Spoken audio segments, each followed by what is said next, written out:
গত পরশু দিন আসছিলাম কাজ বসত, তো আমি আইসক্রিম রেখে গেছি এখানকার শপে। তো দেখি চলুন আমার আইসক্রিমটা তারা ব্যাগ দেয় কি রেখে দেয়, জাস্ট বলে দেখি কি বলে তারা। আসসালামু আলাইকুম ভিউয়ার্স, রাজশাহী পপুলার আসছিলাম কাজ বসত। তো এখানে এসে 4টা আইসক্রিম কিনছি, তার মধ্যে 3টা আইসক্রিম সবাই খাইছে, আমারটাই রেখে গেছি কেননা পরিবেশ বসে তো আমি খাই নাই।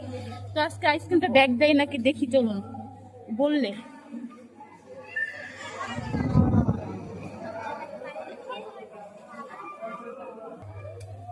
ভাইয়া এখানে আরেকজন ছিল, আমি পরশু দিন বৃহস্পতিবারে 4টা আইসক্রিম নিয়েছিলাম, একটা আইসক্রিম এইখানে আলাদা করে রেখে আমি চলে গেছিলাম। ভাইয়াটা নাই আরেকটা এখানে, এই যে পোলারের স্ট্রবেরি ফ্লেভার।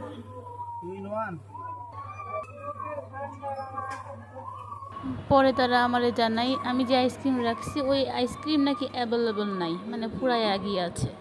তো যাই হোক, ব্যাড লাক, ওইভাবেই আমি চলে যাই, কিছুই তো করার নাই, যেহেতু নাই বলছে। সো